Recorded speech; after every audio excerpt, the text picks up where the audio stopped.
Donc il y a une puissance en toi qui te permet de participer à la vie. Mais il y a aussi une puissance en toi par le sang de tes parents. Christ en nous, l'espérance de la gloire.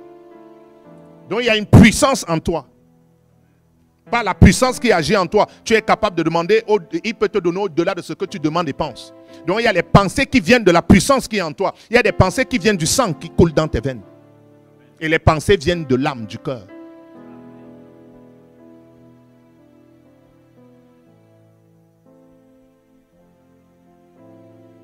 Donc il y a une puissance qui te permet de participer. Participer, pasteur, viens s'il te plaît. Participer, mais participer, c'est... On est collé, quoi. Je participe. Il participe. On participe. Donc, s'il veut participer à la grâce qui a sur ma vie, on doit être collé. On participe. C'est le fer qui aiguise le fer. Donc, pendant qu'on est en train de se frotter, il y a quelque chose qui se passe. Mais ce qui va lui permettre de résister auprès de moi, parce que je suis un fer, un feu, c'est parce qu'il y a quelque chose en lui. S'il n'y a pas cette chose, il va fuir. Et il peut ne pas participer à cette puissance. Je t'ai dit l'autre jour que c'est cabode. Et il faut que ton âme soit disposée pour pouvoir recevoir cette chose. Est-ce que quelqu'un est ici?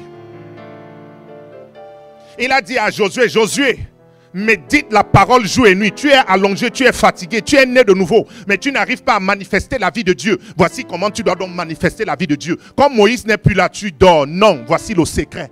Tu peux t'en sortir sans Moïse. Mais frotte-toi avec la parole. Communie avec la parole. Médite la parole. Pense la parole. Et proclame la parole. Ça va régénérer ton âme. Ça va enlever la peur en toi. Ça va enlever le sommeil spirituel. Ça va enlever la mort. Ça va enlever la tristesse. Ça va enlever le dégoût de la vie. Il était dégoûté de la vie. En méditant la parole, ça va enlever toutes ces choses. Ça va te transférer la vie. Quand tu vas voir les obstacles, tu déclares. Et ça se passe. Oh, est-ce que l'église est avec moi? Et voici donc Élisée qui est en train de se forger. Il se frotte, il se frotte, il se frotte. Quand on se frotte avec le fer, ça fait tiens, tiens, tiens, tiens, tiens. On voit les étincelles. On voit les étincelles. On voit les étincelles. C'est en train de frotter. Après, il dit, je suis en train de partir. Il dit, non, non, non, tu ne peux pas partir. Tu dois le faire. Pourquoi? Parce qu'en se frottant, en méditant la parole, il a vu au-delà de son Père. Et il peut dire maintenant que non, non, non, Dieu, je connais Dieu. Je sais ce qu'il a dit. S'il te plaît. Donc tu peux être ici et tu es en train d'écouter, Dieu te révèle. Je viens de dire là que Dieu peut te demander de reprendre les études. Mais tu viens à l'église comme un religieux.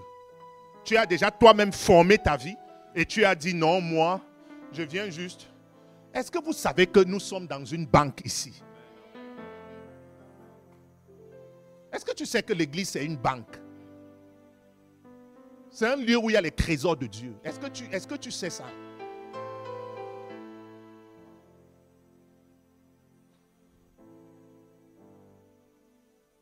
Et tu peux te frotter comme ça, vous finissez par vous ressembler. Je ne parle pas de la ressemblance des vêtements. Je parle de la ressemblance du caractère. Parce que c'est le caractère qui va te permettre de mettre peut-être les mêmes vêtements. Attends, Jean-Baptiste s'habillait comme Élie. Est-ce qu'il avait vu Élie? Est-ce qu'il n'y avait pas les caméras? Il n'y avait pas Facebook, il n'y avait pas YouTube. Mais la Bible dit qu'il se nourrissait comme Élie et il mangeait comme Élie. Comment on dit ça? Il s'habillait comme Élie. C'est l'onction qui fait ça. Je veux la chaussure de papa. Pourquoi tu ne veux pas la consécration de papa? Je veux mettre la même ceinture. Non, mais je ne suis pas une ceinture. Ce n'est pas un problème, mais même la même chaussure. Mais pourquoi tu n'aimes pas Dieu comme papa qui met la ceinture et les chaussures? Pourquoi tu n'aimes pas prier?